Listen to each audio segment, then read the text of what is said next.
Well, good morning and welcome, those of you who are here in person and those of you joining us online, to the Wilson Center.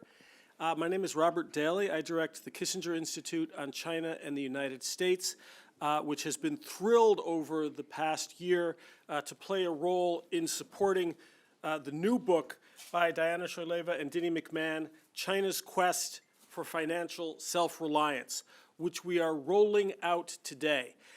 Because the Wilson Center focuses a lot on the historical and cultural background that informs U.S.-China policy, we don't always do ripped from the headlines programs, but today we are.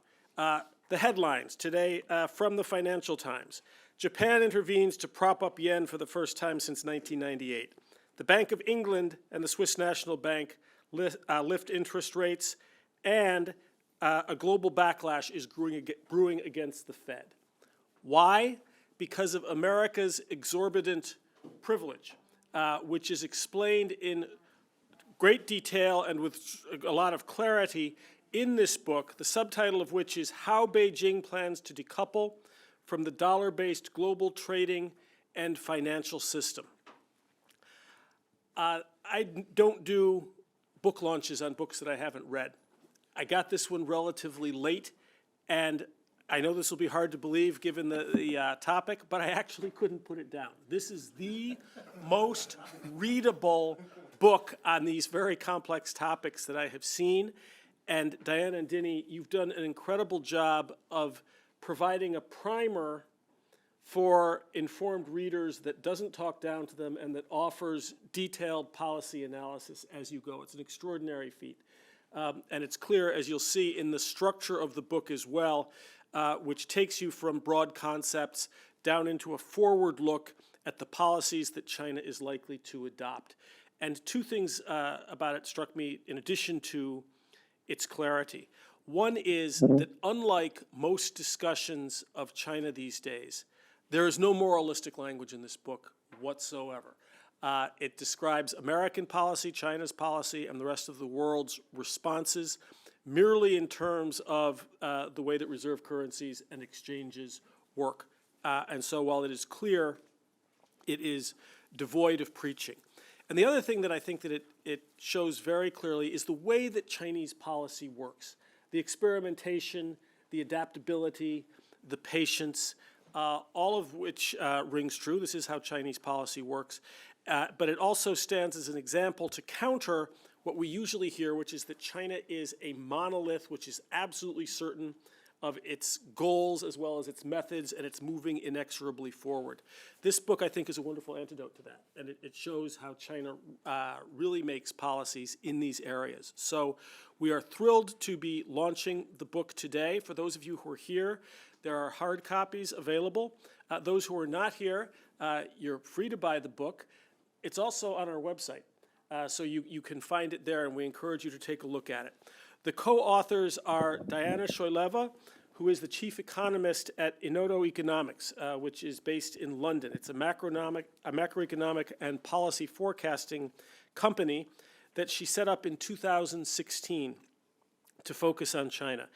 She is the co-author of two previous books, the 2011, The American Phoenix, and Why China and Europe Will Struggle After the Coming Slump. And then in 2006, The Bill from the China Shop, How Asia's Savings Glut Threatens the World Economy. For 16 years prior to founding her company, she worked at Lombard Street Research as chief economist and the head of research, and you may well have seen her work, her opinion pieces in the Financial Times, the Wall Street Journal, the Nikkei Asian Review, and other papers. Her co-author is known to most of our audience, certainly the people here in the building at the Wilson Center, Dinnie McMahon. Dinnie began work in China, well, actually before you went to the Hopkins Nanjing Center, you'd been studying Chinese, but I met him first at the Hopkins Nanjing Center, where he perfected his Chinese, then went on to work for Dow Jones Newswires in Shanghai, and then moved to Beijing to the Wall Street Journal's bureau there, about 10 years in China all told, before he came to the United States to the Wilson Center, where as a Wilson Fellow with the Kissinger Institute, he wrote China's Great Wall of Debt. Afterwards, he moved on to Macro Polo at the Paulson Institute. The Macro Polo is a think tank in Chicago, and he focused there on China's efforts to clean up its financial system. So welcome to both of you. We are going to give you longer initial presentations than we generally have because of the complexity of the topic. But then we will go to questions both online and in the room. If you are watching online, you can send your questions to china@wilsoncenter.org.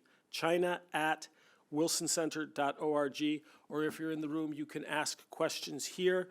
One logistical note, I see that our people in the room do not have microphones, and I'm wondering if that is going to be, we do have a mic, okay, we have a wandering mic. Okay, so if you are in the room, raise your hand and please wait for the microphone so that people who are watching online can hear you. Thank you very much, and Diana and Dinny, over to you.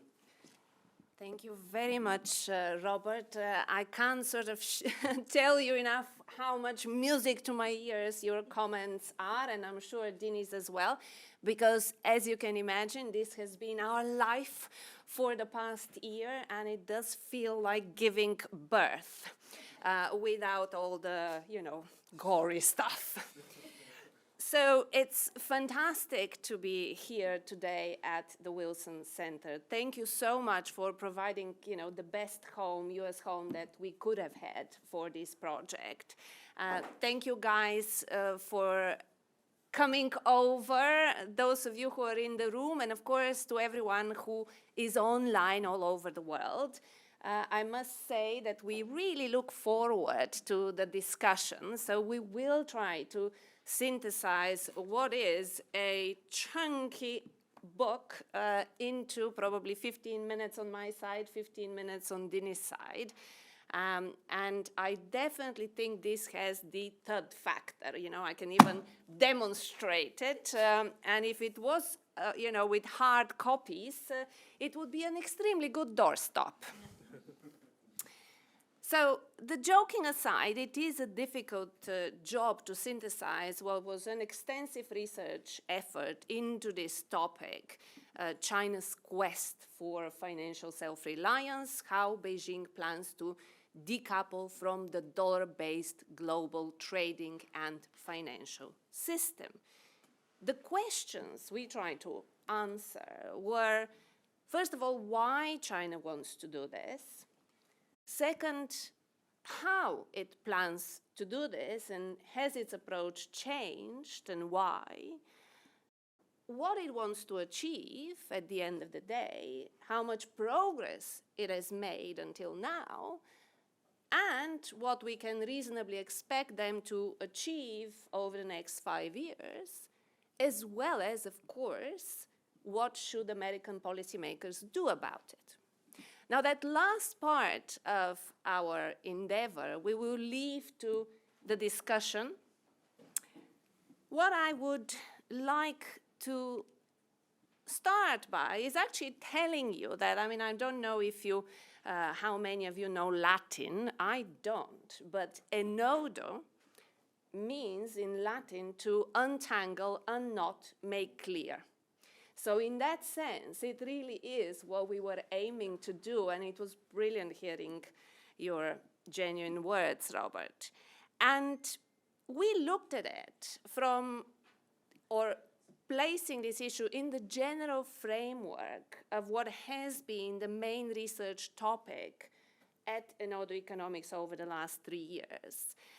We believe that this is the fundamental driving force in the world from which everything else will fall out, and it's here for decades to stay. And that is what we termed a few years ago the Great Decoupling. I even bought the domain name, thegreatdecoupling.com, that now goes to the another website just to stake our claim. But it is the all-encompassing confrontation, geopolitical confrontation between the existing superpower, America, and the aspiring superpower, China. And so we've framed this report in the context of that extreme, fundamental force that will be driving everything else, and this is one aspect of it. So why does China want to decouple from the dollar? China views its dependence on the dollar and the dollar-based global trade and financial system as a strategic vulnerability. A strategic vulnerability that stands in the way of its geopolitical ambitions. A strategic vulnerability that complicates significantly the challenge of unifying with Taiwan in the case of using or having to use military means, and a strategic vulnerability that the Russian invasion of Ukraine and the West's response of imposing sanctions has really resulted in a razor-sharp focus in Beijing on this issue and a stepping up of their efforts to decouple. And actually, I sort of have the simple part of the presentation. Dini will have the complex part of the presentation because, the reasons behind why China wants to decouple are very simple to understand. I mean, essentially, it is afraid of the dollar being used as a weapon against itself, as the US has increasingly been using the dollar as a weapon. That's, by the way, not to say that the US has been wrong in doing that. It also views the dollar as a deficiency in terms of how it interacts and impacts its own economy. It sees US as mismanaging its economy, in particular post the global financial crisis, which the RMB internationalization was quite a mouthful. We try to avoid the term, but you can't, which followed post-GFC. And it does not view the dollar as a global good or the global role of the dollar as a global good anymore. And actually, it sees RMB internationalization as necessary for achieving its own geopolitical sphere of influence, within which it wants the yuan to play the largest role. So ultimately, this is all about Beijing's efforts to realize its great power ambitions. And again, the goal is fairly simple at its core. They want to be able to purchase what they want from the rest of the world using yuan as well as their own payment system. And at this stage, our research into this showed not only that they are focused and determined and have a coherent strategy, but that they also don't necessarily at this stage look to supplant the dollar as the global currency. What they want to achieve is to develop the global use of the yuan within their sphere of influence. So to make the yuan a regional currency anchor. And in order to assess that, we looked at the issue from the perspective or framed it in the context of looking at annual savings flows globally or across the world. And for those of you who have the copy of the report in front of you, you can look at page 32, which is the battle for global savings. If China is to create its own alternative financial system based on the yuan and feel confident that it can counter the US-led system, it needs to have enough heft. So the first question to answer is, can it achieve that?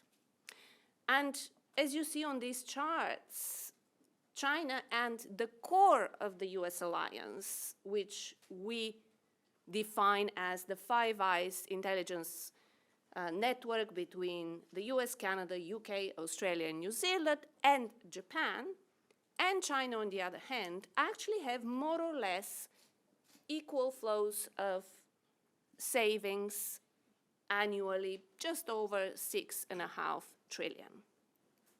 Now, we then looked at the Belt and Road Initiative, which is the main tool Beijing uses to spread its geopolitical influence.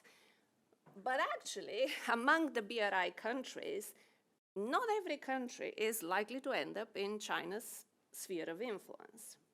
So we did split the countries, according to our judgment, into groups of those with a high and medium likelihood of joining China's geopolitical sphere of influence versus those with low likelihood. And then what comes out of this analysis is that if China is successful in drawing those countries into its geopolitical sphere of influence, then it plus the BRI high and medium more or less is exactly the same size of annual flow of savings than the Five Eyes, Japan, Germany, India, and the BRI low, as well as the rest of Asia that wasn't in the BRI, low likelihood of entering into China's sphere of influence. So the conclusion here is that it can achieve financial heft in terms of having a big enough financial sector. And actually, its growth model has changed tremendously over the last 10 years since Xi Jinping came to power. China did realize that in the first stage of development, it focused primarily on industrialization and developing that side of the economy and left behind the financial sector and capital markets. And now in the next stage of its development, it is looking to developing that part of its economy for two fundamental reasons. On the one hand, it actually does realize it has to intermediate savings more efficiently. Take even the fact that SMEs contribute more than 80% of employment, and to this day, the banking system primarily lends to the state-owned enterprises. On the other side of the equation, it fits with China's aspiration to build a much more equal society and the common prosperity idea that Xi has put forward, and that is to develop capital markets as an outlet where, or as a alternative to housing, which Xi views as socially divisive, as a way of investing for the long term, preserving and growing household wealth. So why we also think that this time around the strategy has, well, actually throughout it had durability, but why it's here to stay is because it is in line with internal changes. I mean, I hate using the word reform when I talk about China, because in the West we think about very different things when we say the word reform than what the Chinese might be doing, and so I prefer changes and transformations. So taking a look at, how has this progressed over the years? As I mentioned, first, post the GFC, really the Chinese gave the world the means to use the yuan, and initially it seemed very successful. The share of trade denominated in yuan in overall trade rose significantly, as well as the global use of the yuan shot up. But by about the middle of 2015, when we had the equity and currency market debacles, it transpired that all of that progress was in a way illusory, because it was driven primarily by expectations of yuan strength, as well as arbitrage opportunities that, of course, were taken advantage of between the onshore and offshore market in Hong Kong. So then we entered the second phase, which was a phase of setbacks and rethinking, and actually the share of yuan in, or trade denominated in yuan in overall trade more than halved in that period. And the rise of the yuan as being used in global FX transactions plateaued. So this was a period where they rethought their strategy, and since the middle of 2017, they entered what we have termed the third stage, which is still ongoing, and which in a second Dini will outline what it entails. What I want to end with is just drawing attention on the progress they have made so far and maybe giving a marker, how we try to assess how far they have to go. And we looked at the data, but of course the data by itself is not enough because there's loads of other changes that are necessary for the yuan's global use to increase that are not yet showing up in any data.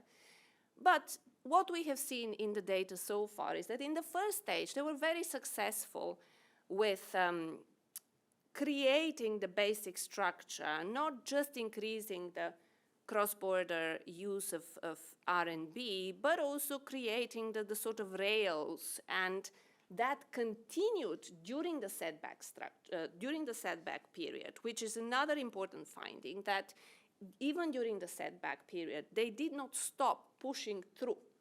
They focused on developing their own payment system, as you may or may not call CIPS, which is an alternative both in terms of the cross-border payments, but as well as messaging to the US dollar-based one, and SWIFT being part of the messaging side of it. And throughout that period as well, they put a lot of effort into exploring new avenues that could be used for cross-border payments. And I'm so glad to see you here, Elizabeth, because your excellent report on the digital renminbi was certainly one of the reports we read with great interest. And well, they are experimenting with the digital yuan for cross-border payments. It's in very, very early stages, but it does have the potential of being a much more efficient and less costly system. And I think the way we looked at it was also maybe the other way around to what most of, to our mind, kind of the discussion has been.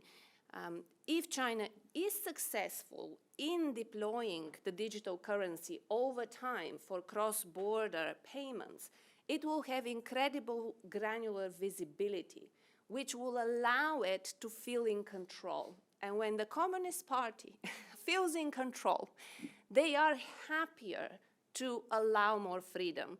So rather than argue that the digital yuan is not different from the paper yuan or the stroke of the keyboard yuan, in terms of as long as there is capital account controls, it's the same, constraint. We looked at it the other way around, that if they do develop that system, there is take-up in the rest of the world, then they will feel more prepared to allow more capital account convertibility, in particular on the way out.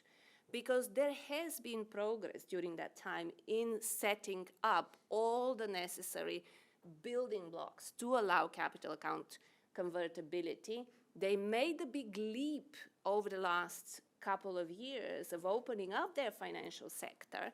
It's all about, though, inflows and keeping the domestic savings tightly still within China's sphere of influence. And Dini in a second will expound on the changing role of Hong Kong in that respect. So, what is the third stage about?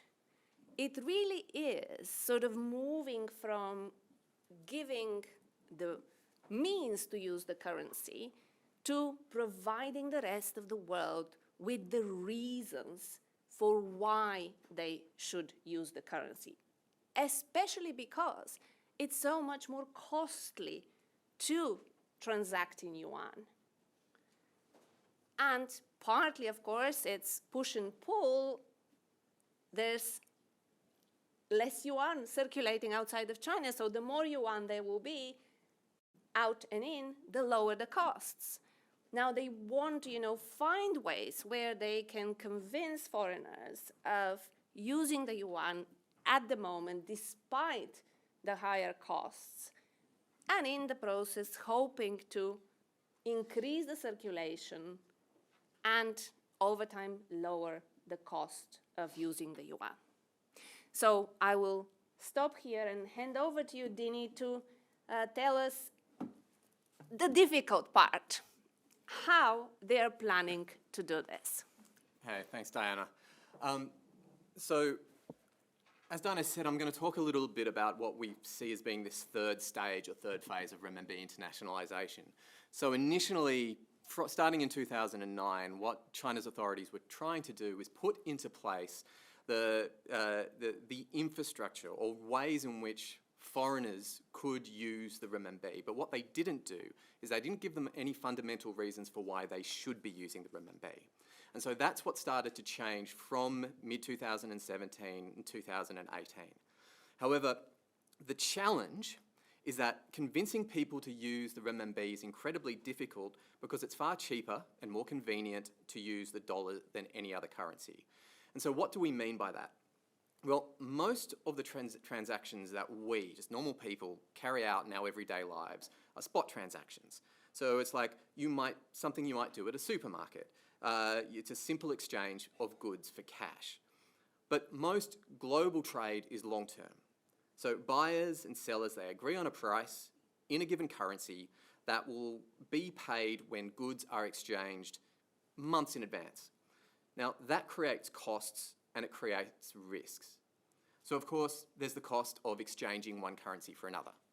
But there's also the cost of hedging, of buying forwards and futures to insure against currencies moving in ways that might reduce earnings, so that kind of inherent risk of currency fluctuations. And firms, they need trade finance. So they need to borrow money to tide them over until that point in the future when they ultimately get paid. And all of these things need to be as cheap as possible for any company that is kind of engaging in this sort of long-term trade. And so that's where the dollar comes in. The market for dollar futures and forwards is much bigger and much more active than that of any other currency, which means prices are better and buying a contract is cheaper than for other currencies. That's also the case for dollar-denominated interest rate swaps, which investors in financial assets use to manage risks. Moreover, banks charge lower fees for exchanging dollars compared with exchanging any other two currencies, and trade finance in dollars is widely available and cheaper than most other currencies. So the dollar is the most cost-effective option because there are pools of dollars, deep pools of dollars outside of US borders that are actively traded in the foreign exchange and financial derivatives markets. That doesn't exist for the renminbi. The hedging markets aren't active, and it's not always easy to source renminbi quickly and conveniently and efficiently offshore. So for China to replicate the conditions that the dollar enjoys, it needs vibrant currency markets in spot and derivatives that are actively traded and are supported by these deep pools of offshore renminbi. So ultimately, it has to be cheap and it has to be easy for banks around the world to get their current customers renminbi if they so want them.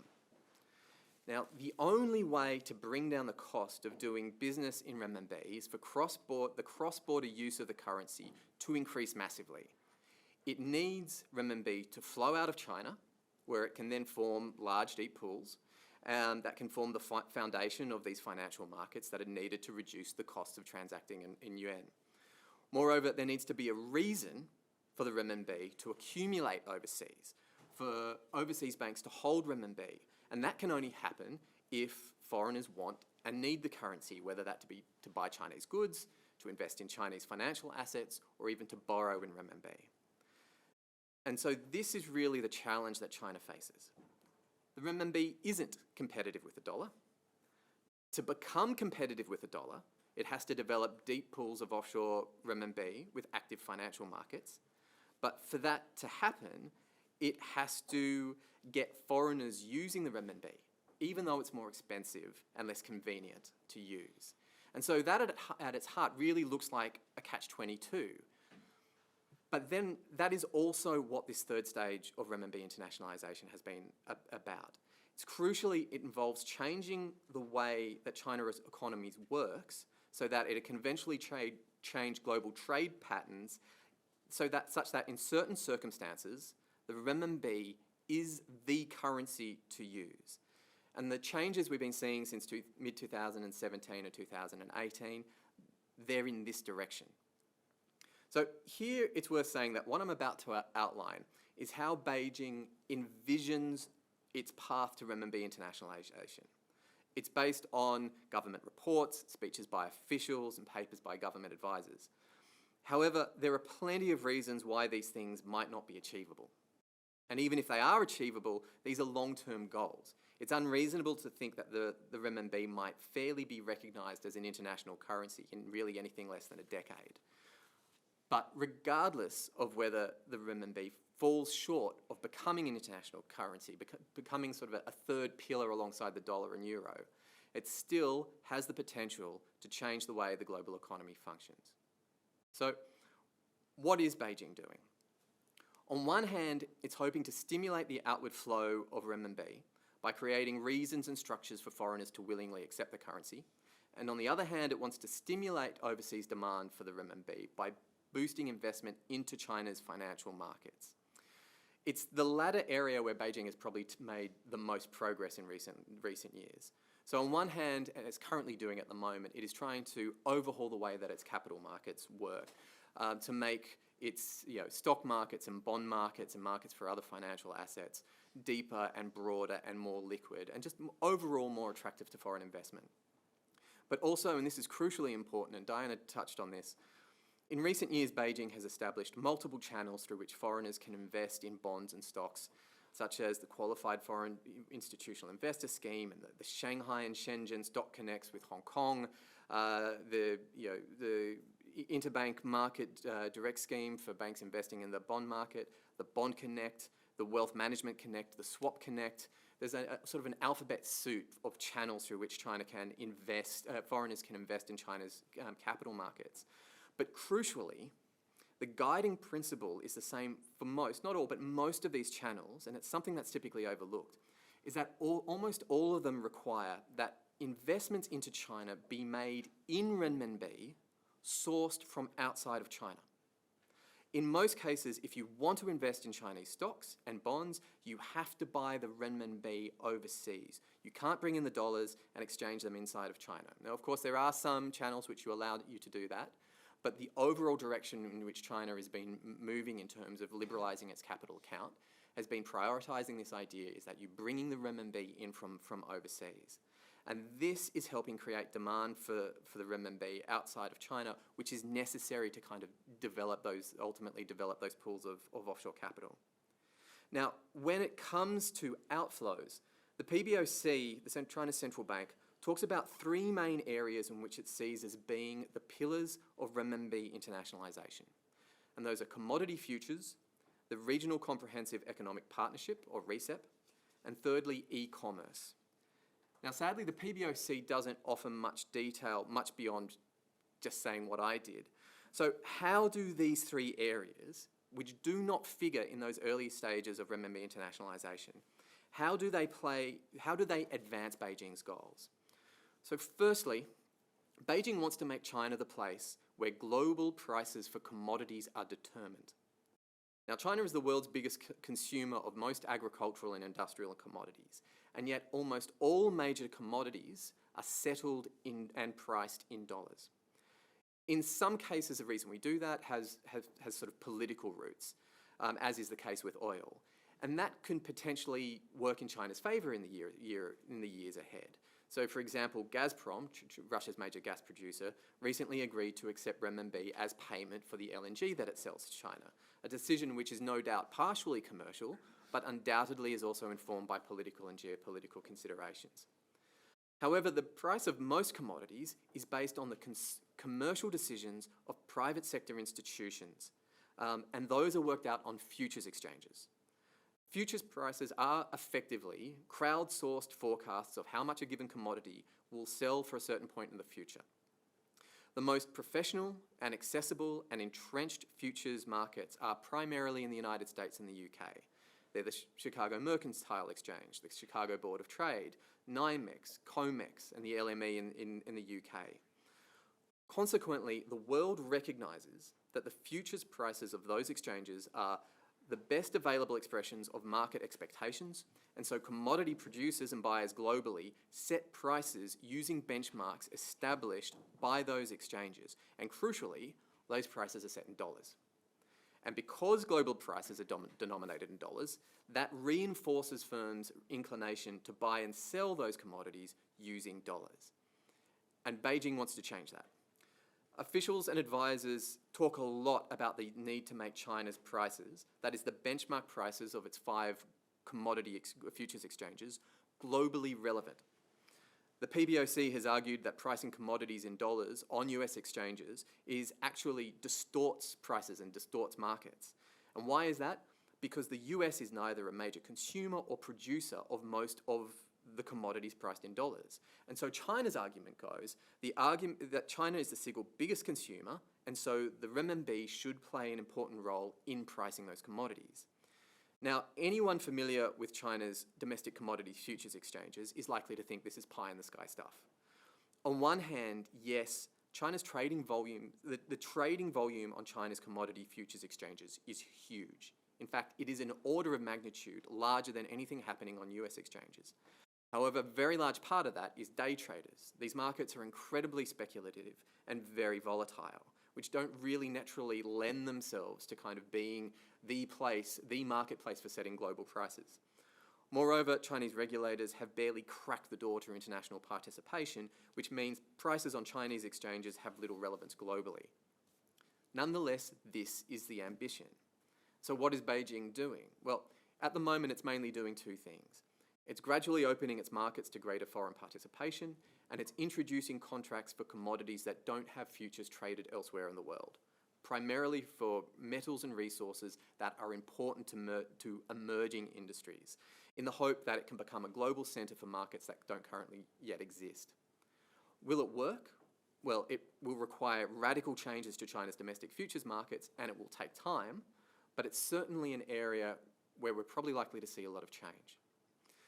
Second, Beijing, in terms of cultivating outflows, Beijing wants China to become an anchor of demand for Asian supply chains. Again, this is something that officials talk about a lot, particularly in the context of RCEP, that Asian Free Trade Agreement. The vision, broadly defined, is that closer regional economic integration will boost the renminbi's regional use. Of course, that's not necessarily the case. China is already the biggest trading partner for many Asian nations, and yet the renminbi is used very little throughout the region. For the yuan to be used more, the Chinese economy has to consume more of what Asia produces. So traditionally, China has been a transit point for Asian supply chains rather than the end consumer. Components produced around the region eventually make their way to China for assembly and further processing before being shipped to US, the Europe, or other developed economies. However, the way that supply chains work is that each link in the supply chain of any given product typically does business in the currency of the primary end user. Consequently, the invoice and settlement currency of choice in Asia is the dollar. Now, ultimately then, China needs to consume more of what Asia manufactures, not as a processor, but as an end user. And that requires China to increase consumer demand. Only then will it really have that sort of influence over the pricing of supply chains. And that's something China is trying to do, again with domestic reform, as part of, which it's trying to achieve with common prosperity. It's a framework for restructuring the economy in a way that allows consumption of Chinese households to make a greater contribution of growth. That could help make the Chinese economy an anchor of demand for the region, and by extension, make the renminbi more relevant. But again, this is a long-term project. Thirdly, on the PBOC's list, China wants e-commerce imports to be settled in renminbi. I won't go into too much detail here, but cross-border e-commerce in China has been growing incredibly quickly and has the potential to grow even more in the future, particularly if traditional style imports migrate onto e-commerce platforms, particularly to take advantage of sort of the streamlined customs and quarantine rules that e-commerce platforms provide. But globally, a key characteristic of e-commerce is that buyers typically pay in their own currency. So someone in China buying something from an overseas merchant pays in renminbi, which is not how things have typically worked for traditional importers, who have almost invariably paid dollars. So for e-commerce imports, the payment of renminbi is then usually sent overseas, and it's only once it's overseas is it then converted into foreign currency. And so in this way, this is kind of another conduit through which the renminbi can kind of start to sort of flow outwards. And finally, we've identified sort of one other area which doesn't make the PBOC's list of 3, but it's something that the central bank has talked about elsewhere in terms of sort of cultivating the outward flow of renminbi. And it wants to use Chinese capital to develop overseas production facilities that sell to China. Now, since the early days of the Belt and Road Initiative, Chinese officials have spoken of how the initiative will help promote renminbi internationalization. Given the huge need for new infrastructure in BRI countries and so few sources of financing, it seemed inevitable that funding would be welcomed in whatever form the Chinese wanted to make it available. However, it didn't work out that way. Almost all Chinese loans overseas are made in dollars. However, Chinese authorities are hoping that they've struck on a new strategy that will change that.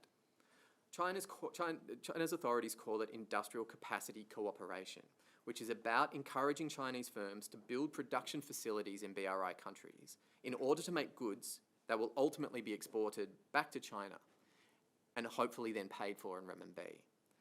Now, there's plenty of reasons they might want to do that, particularly in the near future.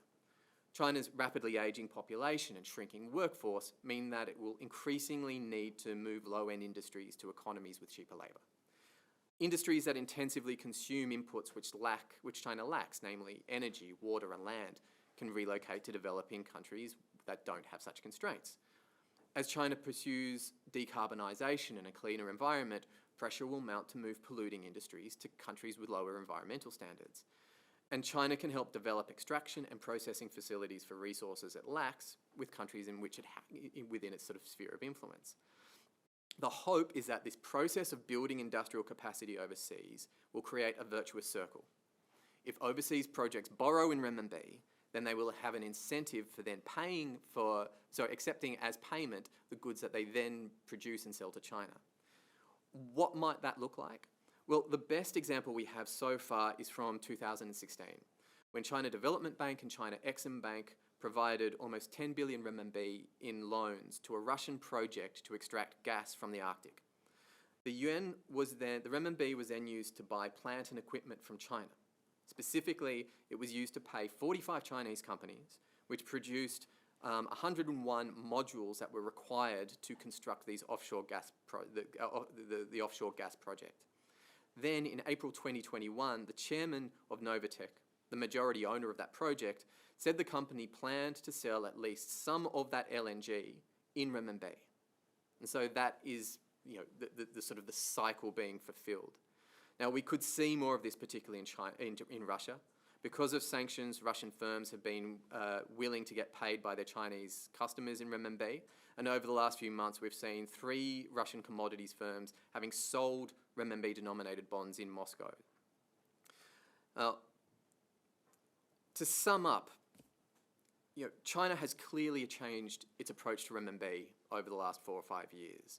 Initially, the focus was very much putting into place the infrastructure which allowed foreigners to use renminbi, to engage with Chinese firms in China's currency. But clearly, over that period, renminbi hasn't really been a great success. And so the focus has changed now to try and put in place reasons for to create reasons for people to actually use it.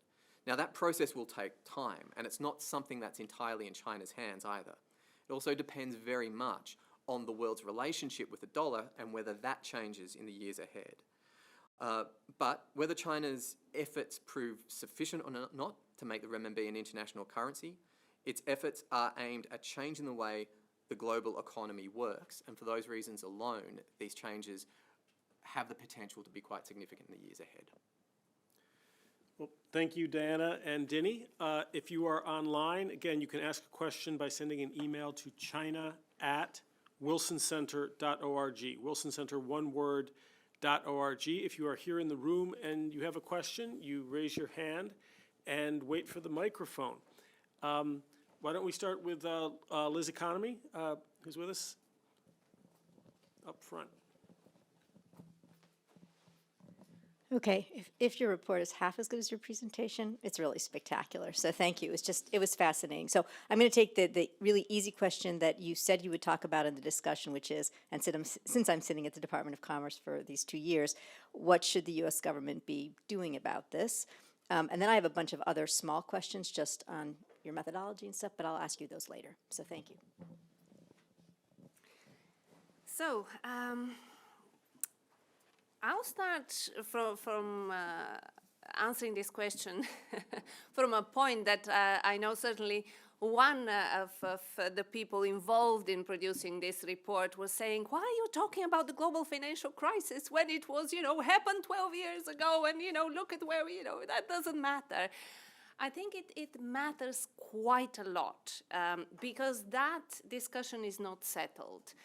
And my feeling, of course, we are looking at this as outsiders, is that in the US, there's still a lot of self-doubt about the capitalist system, the free market liberal economics.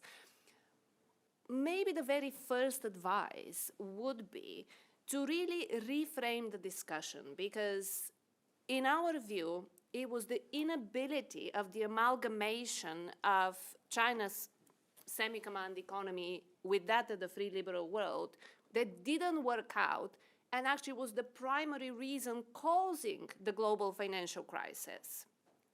Now, of course, that's not how the Chinese saw it, and that for a long time wasn't how the US saw it. Now, there's a lot more debate about the sort of causes of the global financial crisis. But I think it's really important from the policymaker point of view, rather than the ordinary individual, where I absolutely agree with my colleague that they are not thinking about that side of things. But in my interaction with US policymakers, I think it is about getting that confidence that, you know what, it actually wasn't our fault, but also in projecting that story to the American allies.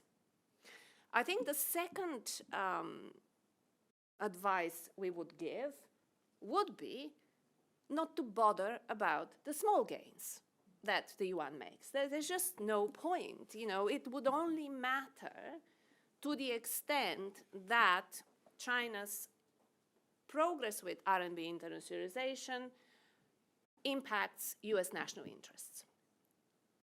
And what we tried to show, and it wasn't necessarily the sort of concept we started with, we actually thought we will see more progress or maybe them being able to challenge the dollar even as a regional currency quicker. And in the context of doing that research, we ended up with longer time frames than we thought we'd started with.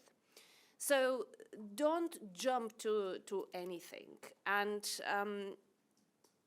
out of that, the third recommendation would be to really double down on the advantages and values of the free liberal economic and democratic system.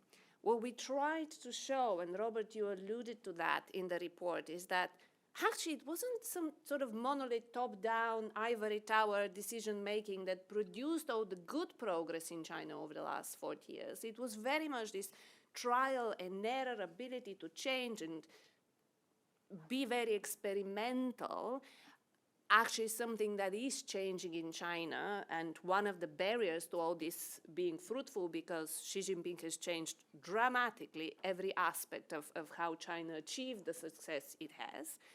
But it's this trial and error, not the top-down command authoritarian sort of style that led to the success. And often that's maybe not appreciated enough abroad. So sometimes the fear is that in reaction to these regimes, the West sort of gives up on its values and tries to respond in policy terms by emulating what in our view, they may think wrongly is the fundamental sources of success.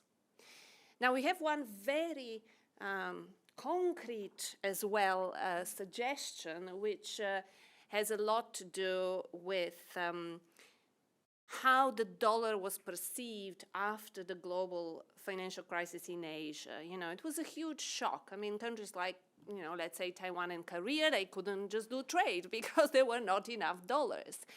And the dollar, Fed has extended swap lines, but generally not to high-risk countries. So one practical, if you'd like, rather than very top-down suggestion would be, and I would say much more for the Treasury side of things than the Ministry of Commerce or the Commerce Department, would be to extend dollar swap lines to the regional Asian partners that America has identified in its Indo-Pac strategy report, that give them the peace of mind that if something is to happen, they have recourse to dollars. And I think also it's very important, and this is from the premise that we want to preserve the free, liberal, democratic world, is for America to embrace every democracy that is out there and to realize that because we are so integrated, that this decoupling, this bifurcation is going to be extremely costly for absolutely everyone. And if you want to keep our sphere of economic and geopolitical influence together, both sides have to be prepared for some serious compromises that are obviously, case specific. This is not going to be neither easy nor a costless exercise. On the contrary, and sadly, it does mean lower productivity globally. It does mean cost-push inflation. And also, it does mean that we might actually do see technological progress going backwards rather than forwards. So, if you were a Martian and you were sitting on Mars and were thinking, what are these Earth people doing down there? They've had it so good for 30 years. No major wars, huge parts of the, global population pulled out of poverty. Why are they quarreling? Sadly, on Earth, we do look at these issues through the prism of our national identity. And so in that sense, it is important to realize that, we've gone past the point at which we could have achieved the globalized ideal. There are a lot of questions in the room, but I do want to get to some of the ones online first to bring them into the conversation. You just mentioned the national identity piece. We had one question which asked whether China's plans to internationalize the RMB constitute an attack on the dollar and could therefore be construed as an act of war. I think you've already answered that. Your I think report is the heart of sobriety. So that's, but this will be a question, I think, for a number of people in the United States. So a different question online, and then we'll go to questions here in the room. Will the creation of the CBDC in China affect China's ability to create deep pools of yuan overseas? And if that's a question that you want to take on, you may want to give our listeners a little background as to the, what might lie behind the question. Do you want me to take that one? Would you like, Dean? Okay, so China's digital currency, or ECNY, China has been the first large country to roll out a digital currency. It's being trialled in all sorts of capacities around China at the moment. It's still not universally used throughout the entire country, but I think yesterday they announced that in addition to Hainan, I think Jiangsu province and a couple of others, it's the ECNY will now be able to use throughout those entire provinces. So clearly they're moving fairly quickly towards this being a nationally used means of payment. Does it undermine the ability to develop offshore pools of renminbi? Well, that will ultimately come down to the rules that the PBOC imposes on the uses of the ECNY. So my understanding at the moment is that it's set up in a way that China's digital currency is currently set up in a way whereby it can't and it's not expected to kind of circulate outside of China. It's supposed to stay within China's borders. Now, of course, that can change if they decide to change the rules or to change the code, I assume. But for the time being, I wouldn't imagine that it would kind of undermine that potential. Now, of course, Elizabeth Economy and the team at Hoover did a fantastic report on this. They're really kind of the experts on this. So if I said anything fundamentally wrong, I'm hoping I might be corrected. But I don't see that as necessarily being a barrier to the development of offshore renminbi pools. Okay, so there are questions in the room, so if you put a hand up, we will get a microphone to you. Ray, you can just make a choice.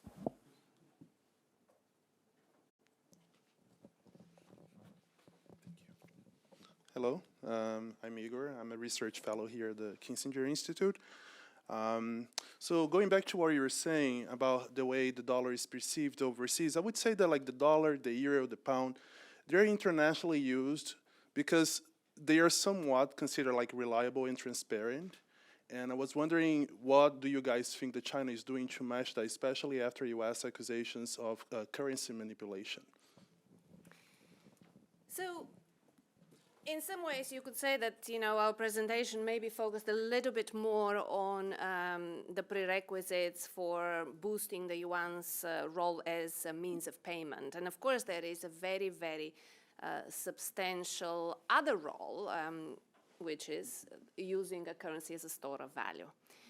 Now, what's interesting here is that China has throughout the past, ever since the Asian financial crisis, thought very carefully about presenting its currency as an anchor of stability for Asia. Now, they started liberalizing the setting of the exchange rate a long time ago, and it took them a long time, but they would argue that every time they felt close, some global crisis happened and they had to pull back. But irrespective of that, they have ended up, after more than 15 years, in a position where the currency moves more freely. What they're trying to avoid, or sort of the longer term trend is more in line with market fundamentals, but they, to this day, despise and feel that it's a threat if the currency moves too sharply up or down.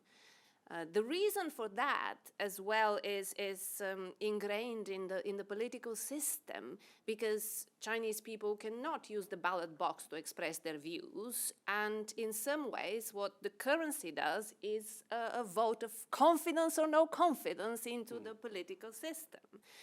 But they have been at pains in trying to present the yuan as a stable currency of choice for Asia, both during the Asian financial crisis, the global financial crisis. And now a lot of the narrative that comes out of the PBOC is to contrast, let's say, how responsibly China in its monetary policy responded towards, let's say, COVID versus the huge money printing in the US, which is, obviously one other reason why we ended up with such high inflation in the world. It is not the only reason. So, and also I would argue, if we're talking about implications for investors from what we, from this long-term look into where China is going, is that at the moment China has an excess debt problem. And typically you solve an excess debt problem by the 3 Ds: default, demand, deflation, and devaluation. And most emerging, most countries that, I can't even think of a country that has had an excess debt problem and has not had to use all 3, because it's extremely painful to do it with just 1 or 2. And yet China at this point in time will be, until they can, and they still have quite a chunky amount of FX reserves, though some speculation as to exactly in what are they invested, and maybe they're not as liquid as they should be. But nonetheless, they will try and preserve their stability at the expense of domestic demand growth, because of that long-term strategic imperative not to or to try and present the yuan as a stable currency that maybe not everyone, but some countries or some people, some institutions in the world should trust.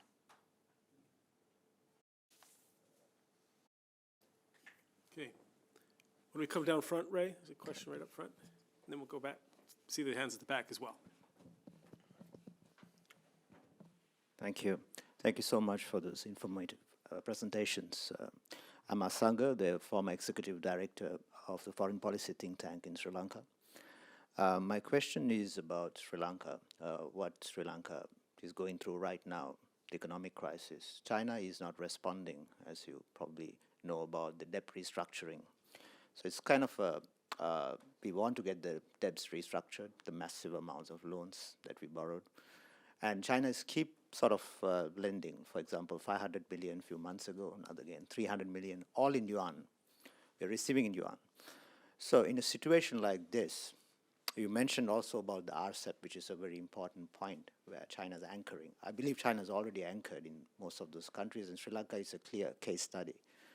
How would you sort of assess countries in a crisis not willing to restructure the debt? And we had a serious crisis. So how, I believe many countries would sort of follow, like Pakistan is the next, according to our research done. So how do you sort of assess in a situation like this?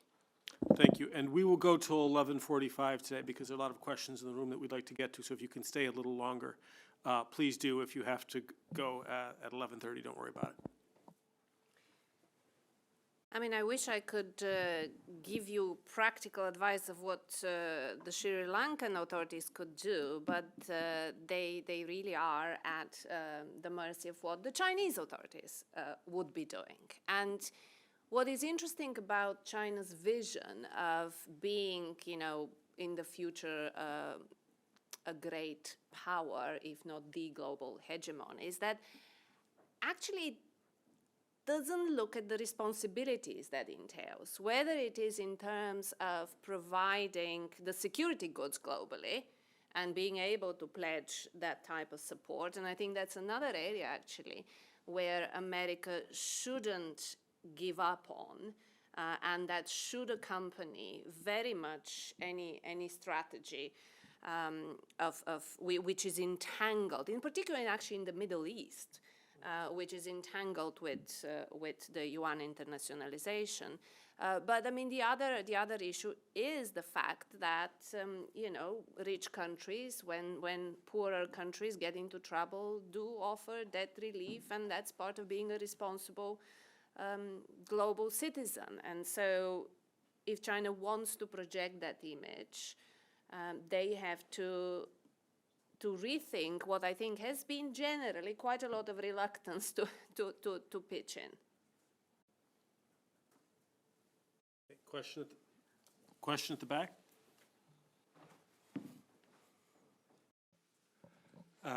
Thank you so much for this presentation. That was really fascinating. I want to come back to a point that Dini mentioned in the periphery. But you said that we know that the roots of the decision to price major commodities in dollars are partly political. And that seems key because we know that what came with that political decision was an American security umbrella, for instance, in the Persian Gulf. So can China offer the same kind of arrangement, say a security umbrella, for countries that would price their commodities in renminbi? And for instance, you mentioned specifically Russia. Like Russian decision to price their commodities in renminbi would be crucial. So does China offer currently a security umbrella to Russia in its current war in Ukraine? So, I mean, to me it seems that reason alone would make the attempt to internationalize the Chinese currency a heavy lifting. Do you mind if I take that one? No, not at the moment. Security discussions, as far as, to the best of my knowledge, security discussions don't come into the discussion of how commodities are priced at the moment. China, it is something that the pricing of commodities in dollars is something that very much vexes China's authorities. But when they talk about their ability to kind of come up with a political or sort of a strong-armed solution, it never really involves kind of saying, okay, we're going to give you a security umbrella in return. I mean, the one that they perhaps talk about the most is sort of iron ore. There's a lot of complaints like, surely we can come up with a way to price iron ore in renminbi because there's only 3.5 suppliers and we pretty much are the entire market. Surely we can just sort of throw our weight around and we'll be able to get what we want. But, you know, it didn't work. You know, the Japanese weren't able to get iron ore priced in yen in the 80s and 90s, and the Chinese are finding it very difficult here as well. When it comes to security considerations, I think security is clearly first and foremost in the minds of Chinese policymakers when they're dealing with security. We're dealing with commodities, but at the moment it's very much about ensuring the security of China's own supply as opposed to extending security umbrellas to other countries. And so I think, you know, the great thing about getting you know, gas and oil from Central Asia and from Russia is that it comes in overland rather than having to pass through the Straits of Malacca. A great example again is iron ore. I mean, China has very explicit policies at the moment to try and make themselves far less dependent on Rio, BHP, Vale and Fortescue. It's about you know, ramping up domestic exploration of iron ore mines in China. It's about having Chinese companies own more iron ore deposits in other parts of the world. It's also about massively ramping up recycling of scrap steel. So yeah, security is front and foremost in their minds when it comes to dealing with commodities, but it's about China's own economic security and the whole idea of being able to project a security umbrella to encompass its suppliers. We're not there yet. We have a couple of online questions, the premise of which is that China's plans for internationalizing the RMB seem to be premised on continued Chinese economic growth. And the questions are whether that premise is now being challenged, and would a longer real sort of secular slowdown cause China to scale back some of its ambitions? There is for the past few years here in Washington, the narrative has been that, broadly speaking, that China's going to eat our lunch and it's a threat across the board. There's a secondary narrative now arising that we've seen peak China, and that might actually be more dangerous. So is it true that these plans are premised on continued growth? And do you see any possible rethink if, in fact, growth is going to remain low? There's a number of questions that are around that issue. Absolutely, and actually this is one of the barriers to them achieving success that we identify in the report as well. None of this will be achievable if they really mess up the economy. And sadly, as I alluded to a bit earlier, the Chinese growth model has changed, needed to change, but it is not changing in a direction that gives us huge amounts of confidence that they will succeed in creating that consumer-led economy that is necessary for the closed loop, it's necessary for the supply chain. It's necessary also for the perception of investors who are always looking to, we want to take advantage of China's growth, and we've been constrained in doing so, but not being able to invest in China. Now we are, but if the growth is gone, what the attitudes would be. And all of this is tightly intertwined with how that plays out with China's geopolitical ambitions, and in particular what it does vis-a-vis Taiwan. So it is absolutely one of the biggest obstacles, the fact that the growth model is now changed in a direction that our assessment, we have a little bit of a disagreement on that front, Dini and I, and we can kind of play out our Chinese consumer story views maybe for another event, because it will just, take us some time. But if I can look at the issues from the perspective of what are, in our view, the successful elements of the Chinese growth model up until now? Well, one of them we talked about, the trial and error approach. And that is changing because it is much more top-down now. The space for experimentation is shrinking. These relentless anti-corruption campaigns they have achieved, reining in corruption, but now local officials that previously were very experimental are very constrained. So the incentives to experiment are changing. The role of the state vis-a-vis the role of the Chinese private entrepreneur has also changed. It is true that Deng Xiaoping, when he said to get, although that's never been kind of found anywhere that he said to get rich is glorious, but there is an interview of him that he's asked this question. He explains that what was meant, that it was okay for some people to get rich first if China industrializes, improves, but at the end of the road, we're building an equal society. Well, now that they are in that phase, because by their own standards, they actually failed in the last 20 years because they created one of the most unequal economies in the world. So through common prosperity, they're trying to change that, but will they be successful? Will actually, so far, if we look at the actual data on consumption coming out of China in the last 2 years, it's a disaster. So 80% of consumption comes from the well-off, urbanites. And they have been, both their wealth and income has been decimated, and the idea of redistribution is and also in an environment of a constant frugality and espousing how important it is not to be spendthrift, is really not incentivizing much consumption. Yes, you can redistribute some income to the lower paid, and they have had success with this strategy. For example, China simply had a supply side blockage of taking goods to rural areas, and those people are on very low incomes, but they still saved excessively because they just, even if they wanted to buy a washing machine, they couldn't. And it used e-commerce, unlocked this untapped spending potential. Rural consumption was growing at 120% of GDP, obviously way above the Chinese trend growth rate. How much did that give an impetus?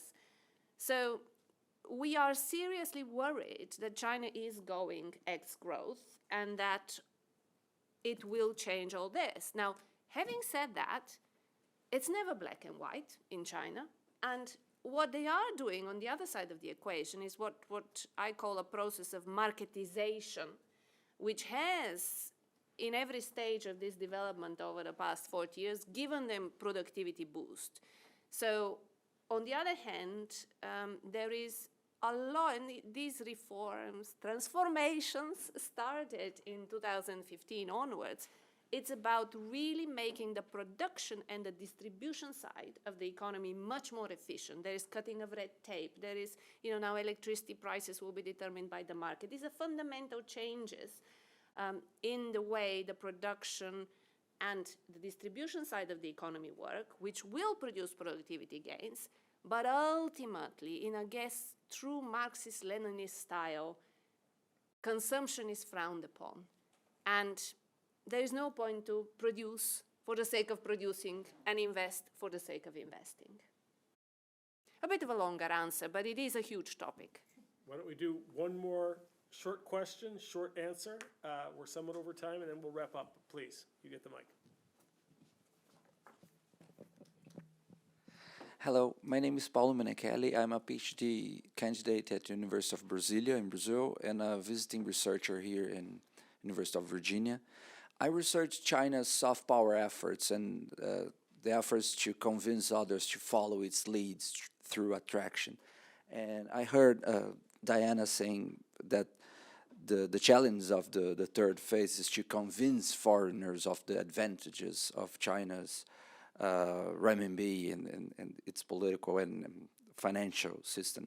So I was wondering if soft power efforts such as expanding media presence abroad could have a role in convincing others of the advantages and perhaps these changes that China is trying to make in its economical sphere. Thank you so much. My sense is no, not those traditional ideas of what soft power is. I don't necessarily think will feed into a global willingness to accept the renminbi more.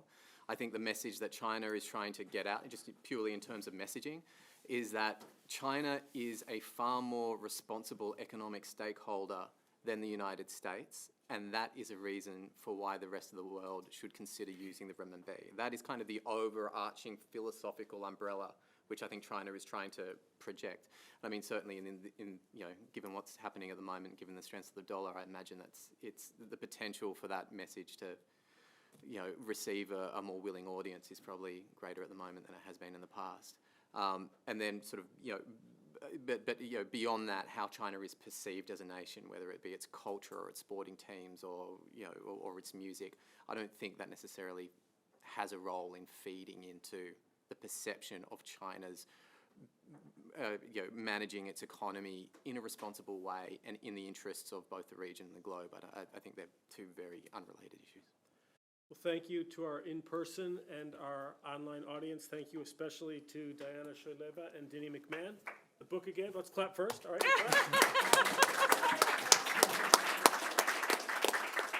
The book is China's Quest for Financial Self-Reliance, How Beijing Plans to Decouple from the Dollar-Based Global Trading and Financial System. Thank you so much for coming today. Thanks. Thanks for having You're us. welcome. Our pleasure.